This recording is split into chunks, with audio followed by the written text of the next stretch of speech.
Welcome to Saturday's Warrior, and this is the channel where we talk all things BYU, Big 12, and obviously conference realignment.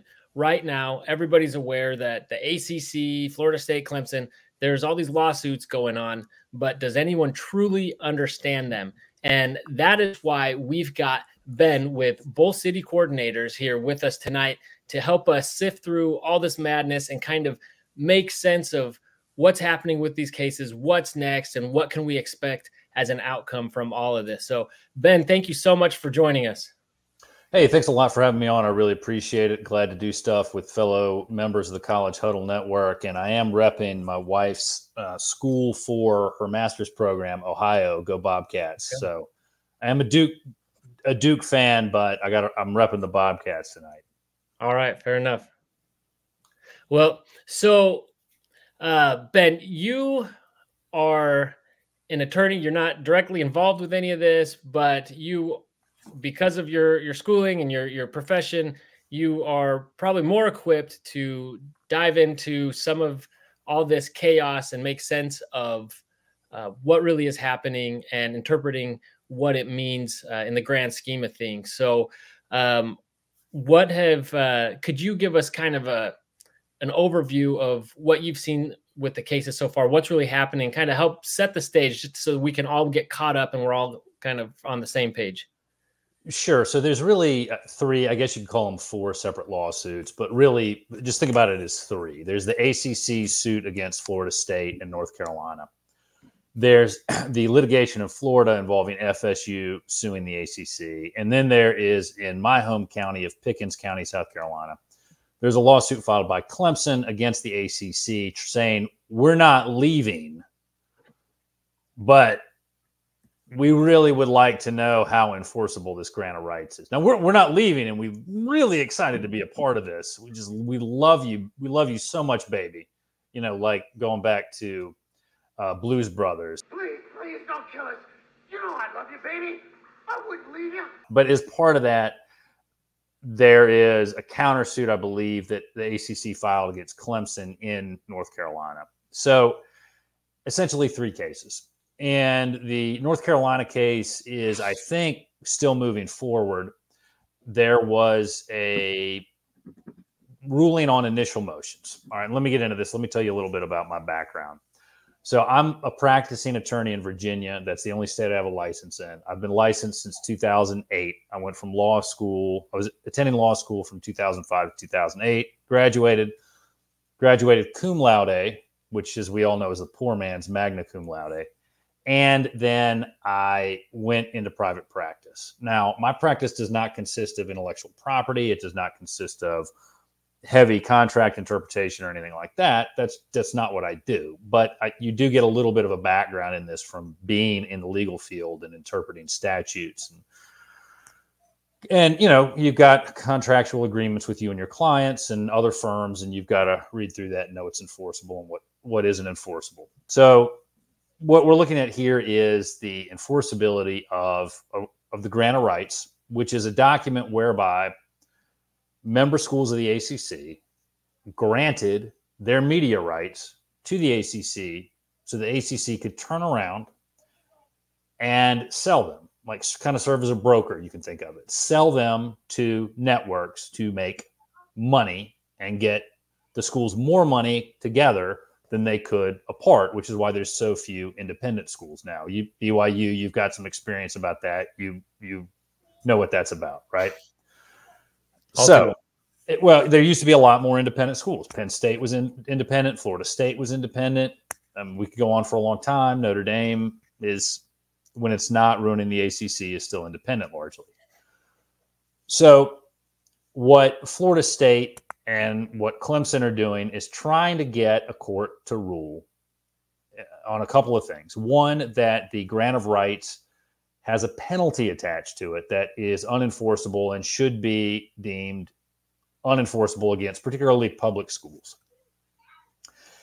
And they're also saying, hey, this grant of rights only applies as long as we are members of the conference. So if we just kind of exited stage left, you don't own our rights anymore and we're out.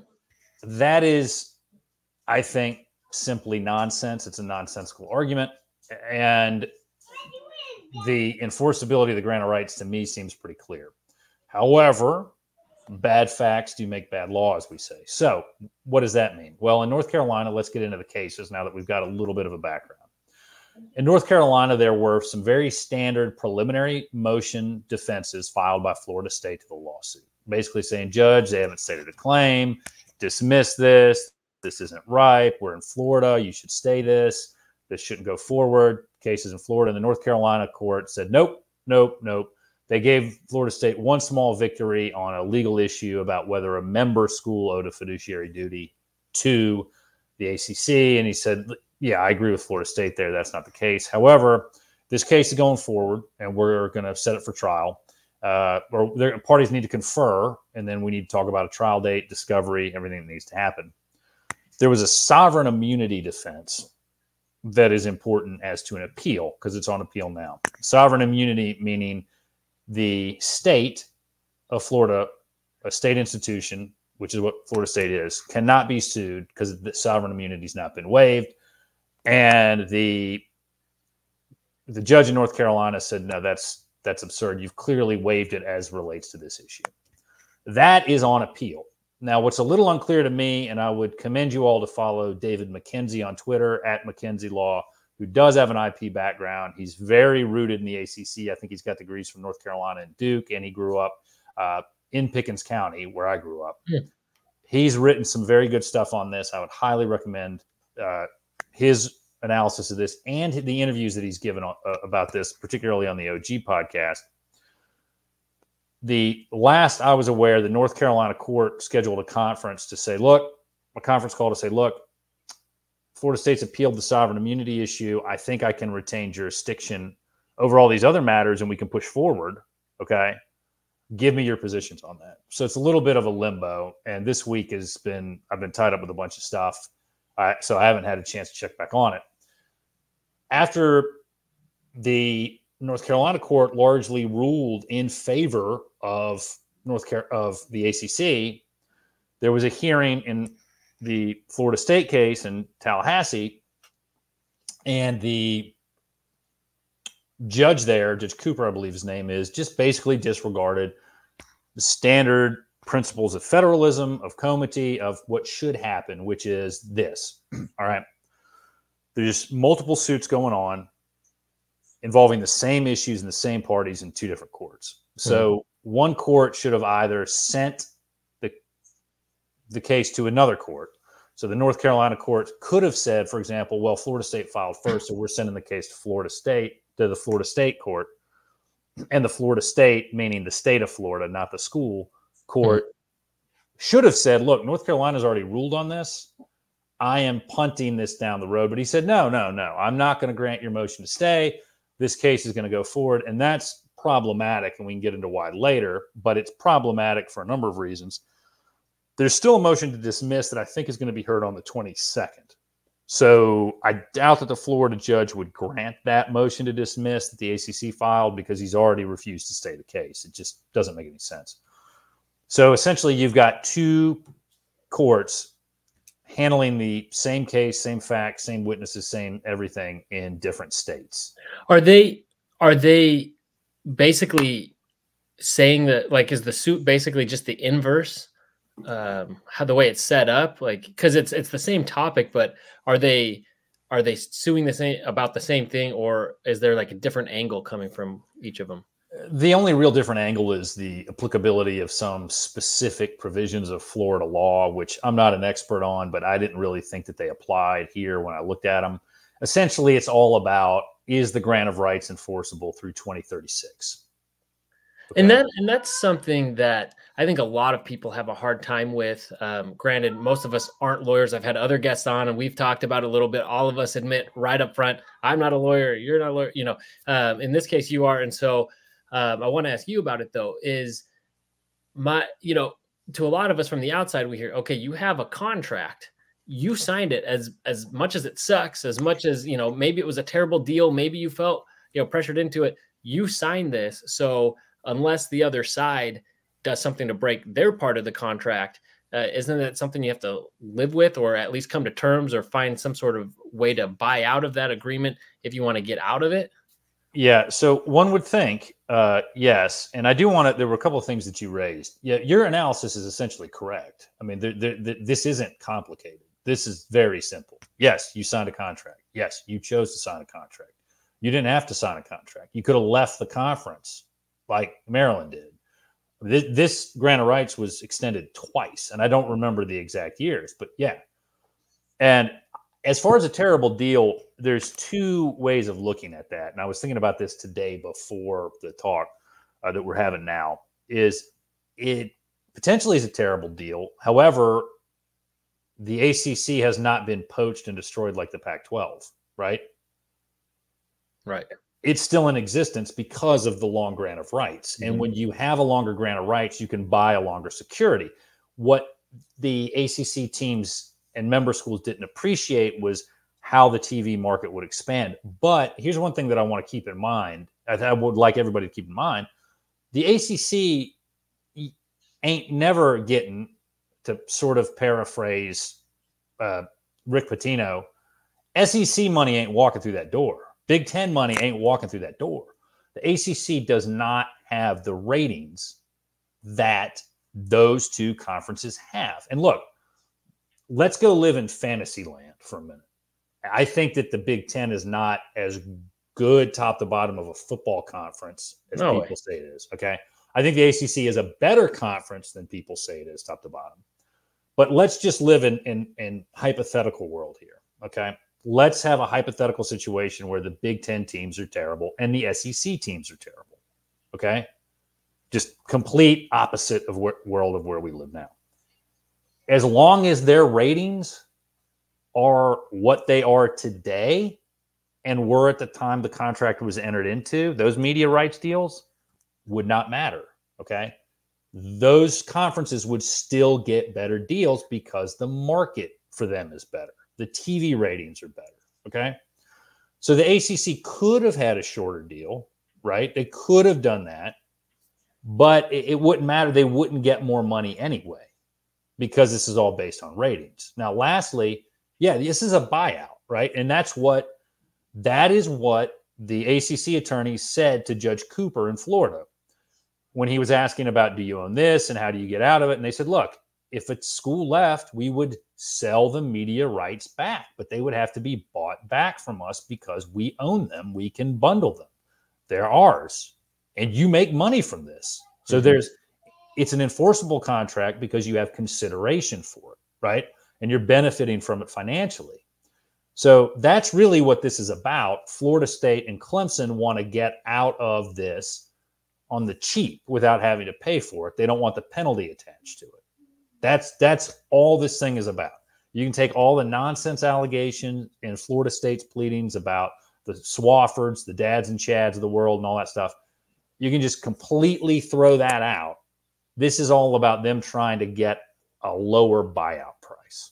That's what this is about. Yeah, I mean, it really feels like, I mean, I don't know if anybody expects to see this that go through all the way. I think at some point everyone expects both sides will come to the table and come to some sort of agreement. Is that how you see it?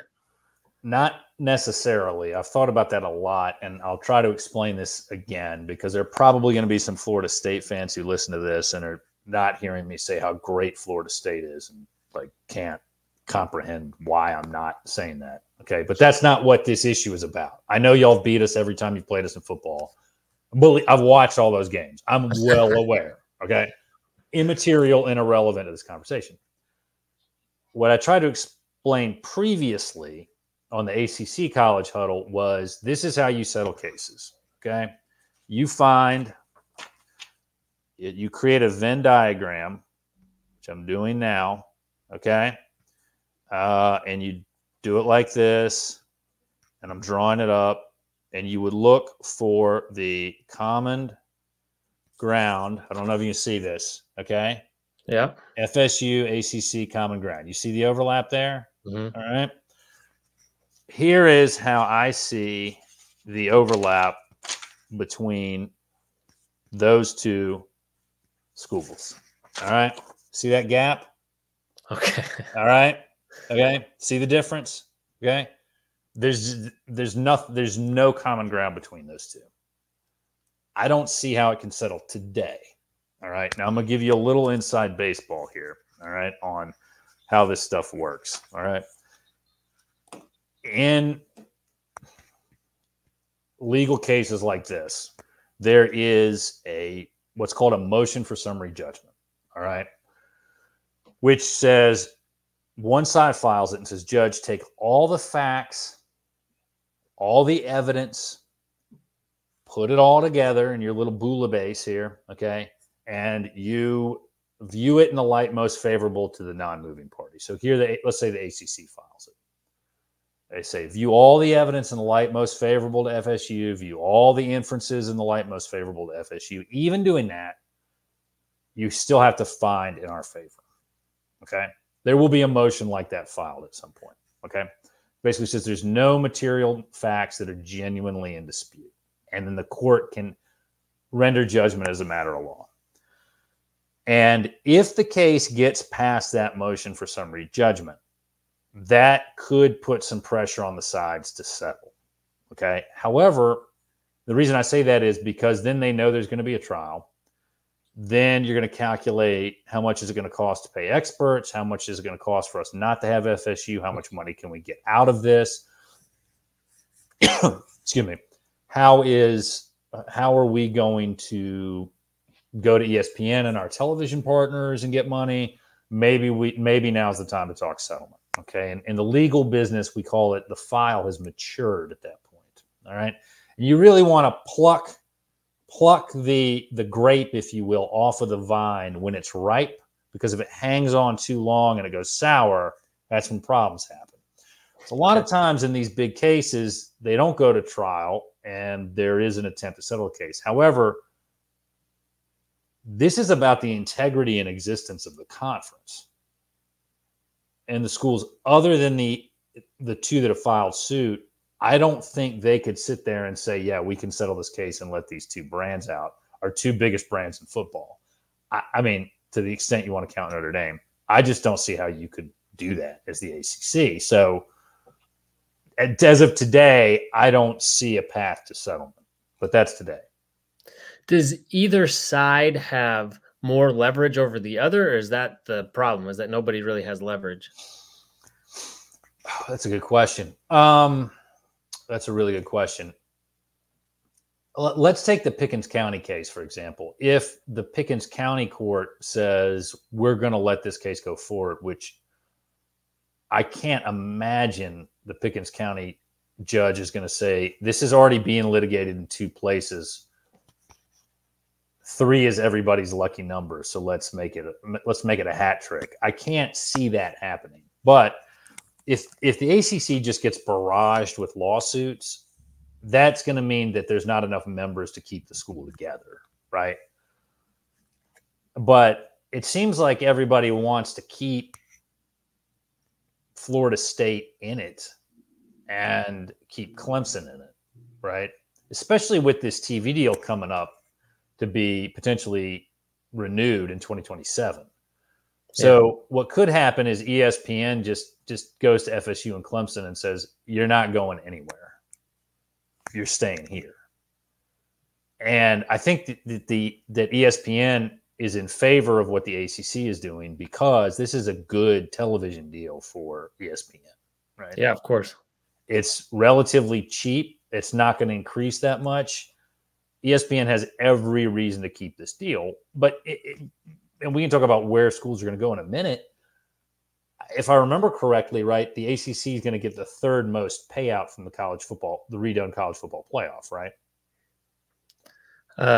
Yeah. Oh, by just a little bit. Yeah. Just right. It's a little bit ahead of the Big 12. So what's the problem? I mean, I know FSU is broke, but what do you want? You chose to come into this conference in the 90s. This is the conference you landed in. You made these deals. What do you want? Right? That's the part I don't get. They want to make as much money as the Big Ten and the SEC is the problem. And when we talk about these TV deals too, I mean, everyone can talk about how bad the ACC deal is. I don't think it was a bad deal at the time. I think it was a decent one. It's just like the Pac-12. This last year, everyone was talking about how little the Pac-12 was making at the time. But when they first signed that deal, you go back and look, and they're talking about, oh, this is a huge deal. This is the biggest deal in history. Just like in sports, the highest paid player ever is the one that just signed their contract. It doesn't mean they're the best player ever. It's just how the market goes. And with inflation and everything, it's the most recent deal is always going to be the best, which is why when you have that long-term deal, it's going to get progressively worse over the life of it. And, I can't believe that the schools didn't have some of that foresight when signing it, even though they felt like, oh, this ACC network is going to take off. You had to know, okay, this deal might not appreciate the same way as, as much as the market. And a bad decision potentially, and misreading the tea leaves on the economics is not a defense to a valid and enforceable contract. One thing that we probably lose sight of with LeBron James is he's always been very good at maximizing his contract. He keeps it on short-term deals. Yeah. And the ACC rated the Big East, right? You got Boston College, you got Miami, you got Virginia Tech, Syracuse, Pitt, right? I mean, Louisville. Yeah, Louisville. And what they're probably thinking is, let's give our conference stability so we don't get rated. And what I tell people all the time when we're in mediation or we're trying to settle a case is, look, I know you want top dollar. I know you want the highest you can get, your best day. But to guarantee you get something, you've got to give up something, right? So the ACC traded money for long-term security, and now some schools are unhappy about it. Yeah, when that deal was signed, and the only reason why I remember this is because I know that there had been some conversations about Clemson and Florida State to the Big 12. And as BYU sitting on the outside, I was getting nervous because the Pac-12 wasn't going to be come calling for BYU. So the Big 12 was really the BYU's last shot to get into a Power 5. So I heard that and I got really nervous. So when they got locked up, I thought, great, they're locked up for many years. This is going to improve BYU's odds. So I do remember having that thought. I don't remember all the details around it. I just remember being relieved about it. But yeah, and in terms of value, just to go back just a half step, we talk about the ACC. They're pretty comparable in value. The deals at this point with where the Big 12 is, they're pretty similar. And the ACC is a little more top heavy. They've got some A teams and some B teams, and then a lot of, C, D, whatever. Whereas the Big 12 is a lot of B teams, and so they both kind of average out to be more or less in the same place. And so, yeah, with Florida State, I mean, if they were to leave, let's say Florida State and Clemson were able to leave somehow, I mean, even with the additions of, although who knows how much value they really bring, Cal, Stanford, SMU, even with those additions, I mean, what would you expect to see happen with that TV deal? Well, I think the ACC would probably still be able to have a home on ESPN because, again, it's a cheap deal for ESPN, right, relatively. So I would expect ESPN to say, well, yeah, we're going to keep you on here. I still don't understand. And look, there's a lot that goes into realignment that I don't get. Or restructuring, as I call it, and I don't understand it. And I probably never will. But you got two pretty good football teams in the P2 that are still out there, right? I don't understand why there wouldn't be more of an effort to bring those schools in. But I think that the ACC, Swafford had a lot of negatives with his reign. I think that that's fair. But, he did he did guarantee the security of the ACC for an extended period of time. I think his real mistake was going after Notre Dame, because I do think that when these other schools started to become available and the restructuring started to happen and you saw the teams leave the Big 12 to go to the SEC and the Pac-12 start to waver, but for our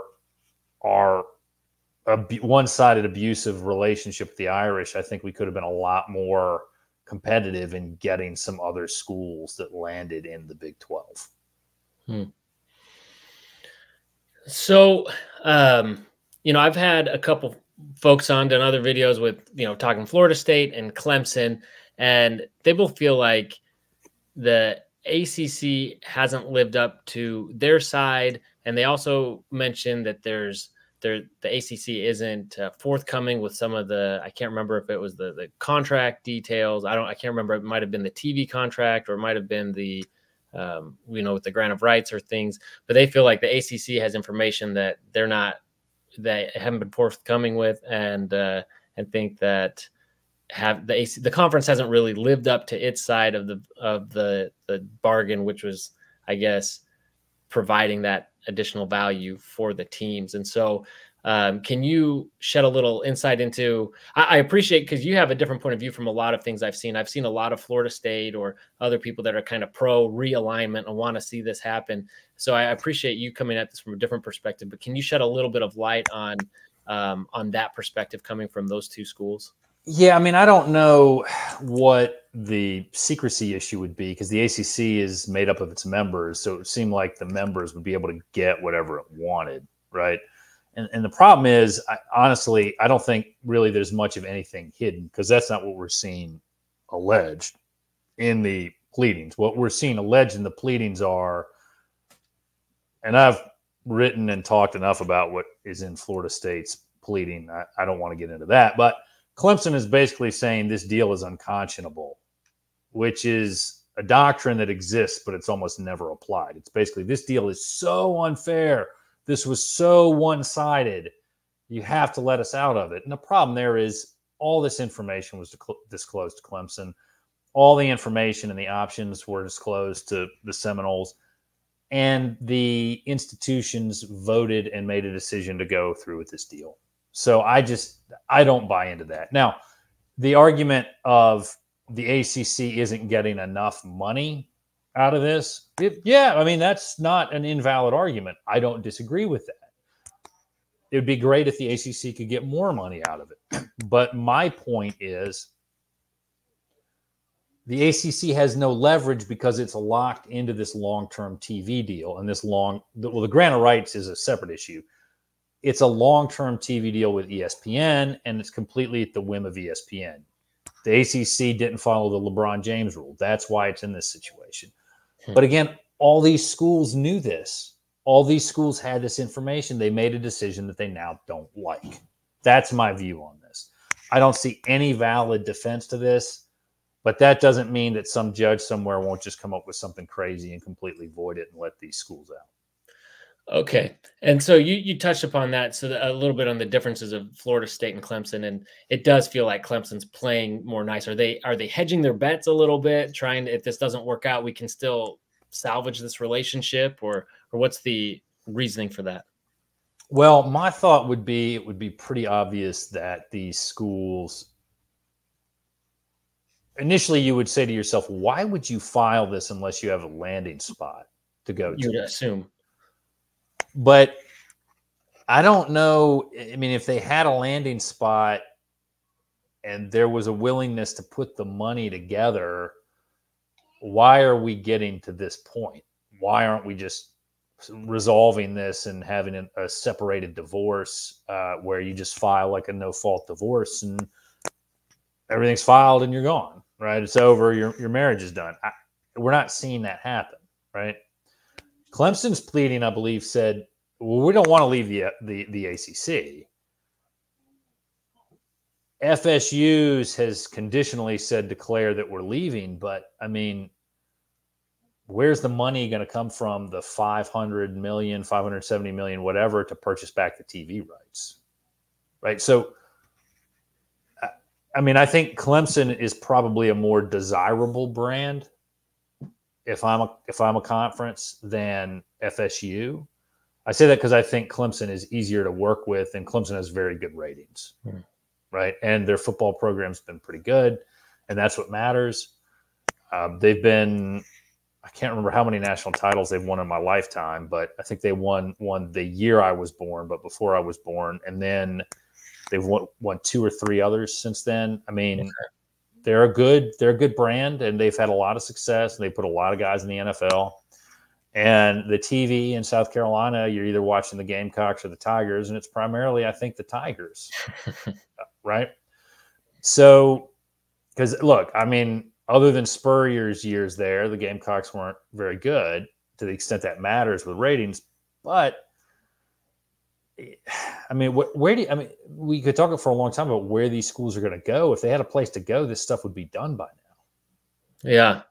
So if that's the case, where do you see all of this coming to a head? I mean, how do you see this playing out at this point? Because some people think that this is going to be wrapped up and Clemson and Florida State are going to be in a new conference come 2025.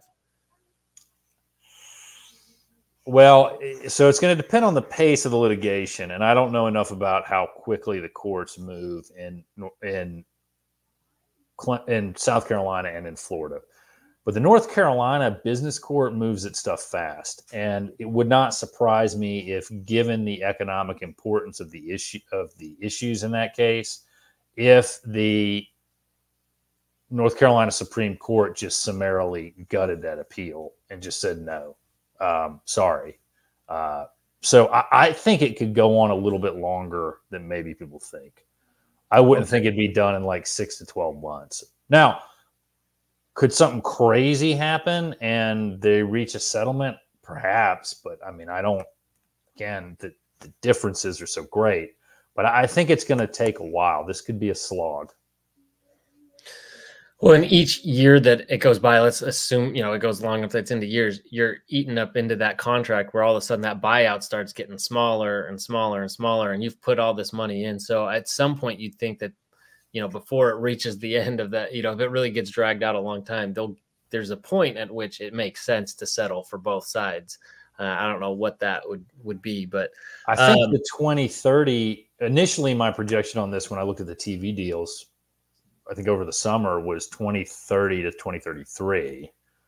Okay. But what none of us knew then is what we know now, which is there's a unilateral option for ESPN to renew that TV deal in 2027. Right.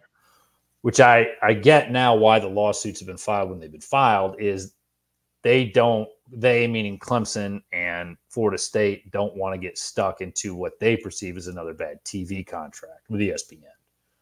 So that's why I think we're seeing it now. Now, if we'd known that about the ESPN TV deal, I think our projections would have been pushed back to 2024, 2025 when the lawsuits get filed. Okay. All right. Well, interesting. So after all is said and done, if Florida State and Clemson are successful, does that just mean, I think a lot of people assume that means the floodgates are going to be open and that'll lead to a mass exodus out of the conference or something maybe like we saw with the Pac-12. Is that the case, or is it possible that the door could be opened, but only for those two schools that were involved with that litigation?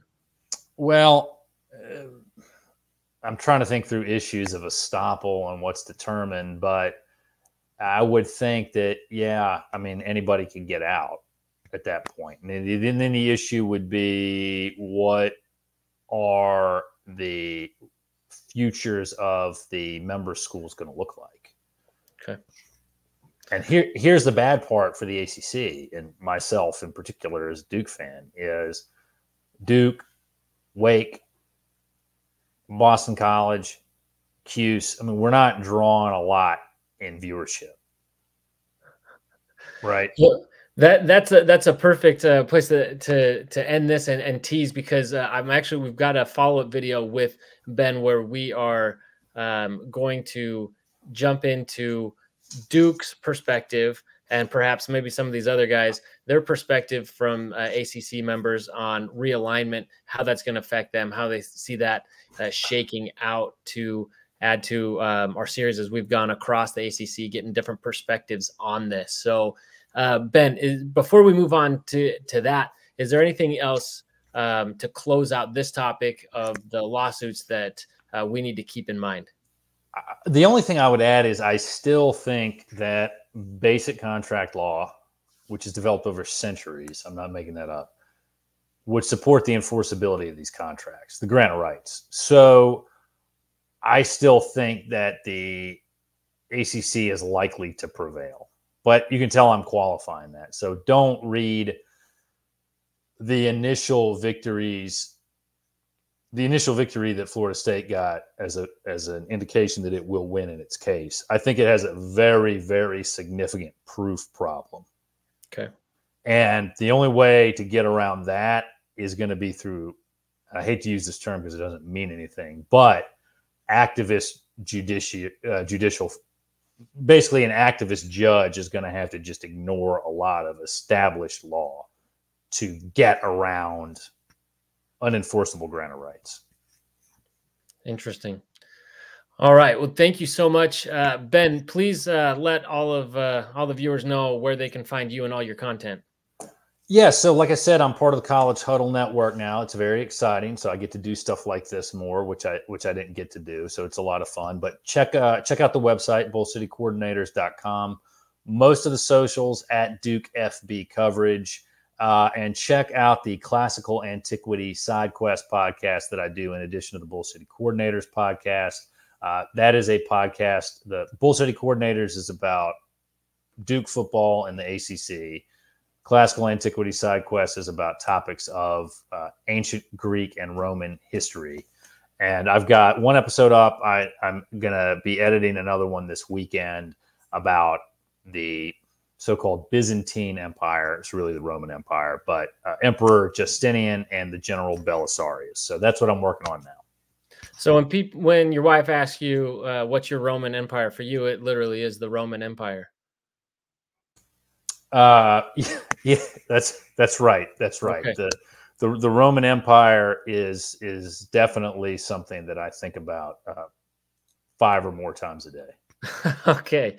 All right. Well, there you have it. We've got Ben, the Roman Empire enthusiast and Duke fan, as well as a legal expert on all things related to the ACC and the grant of rights. I would say expert there for you. But all right. Well, thank you so much, Ben, for this has been very informative.